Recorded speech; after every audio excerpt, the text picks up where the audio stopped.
नमस्कार मित्रांनो, यंदा थंडी खूपच पडलेली आहे आणि ती आणखीनही वाढणार आहे असा हवामानाचा अंदाज आहे.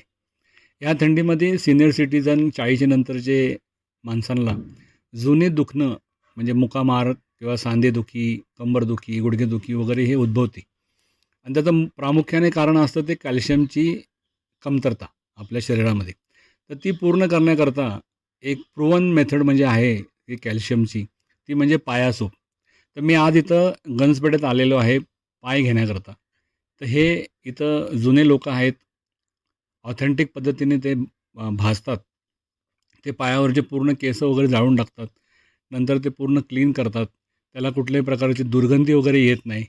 नंतर एक माणूस आपल्याला ते पूर्णपणे फोडून आणि आपल्याला बॉईल करण्याकरता रेडी असं ते सगळं करून देतो.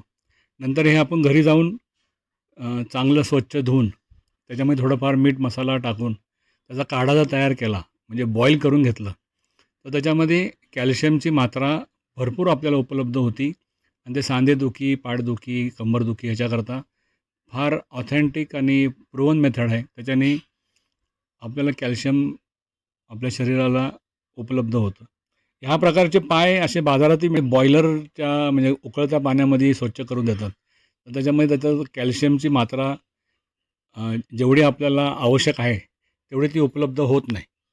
त्याच्यामुळे बाजारातनं न घेता ह्या पद्धतीने जर आपण म्हणजे पाया घेऊन जर त्याचा सूप केला तर तो निश्चितच आपल्या शरीराला आणि आपलं ठरेल. तर मला तुम्ही कॉमेंटमध्ये कळवा की तुम्हाला जमतं आहे का करायला आणि केल्यानंतर त्याचा किती तुम्हाला इफेक्ट झाला. धन्यवाद. नमस्कार.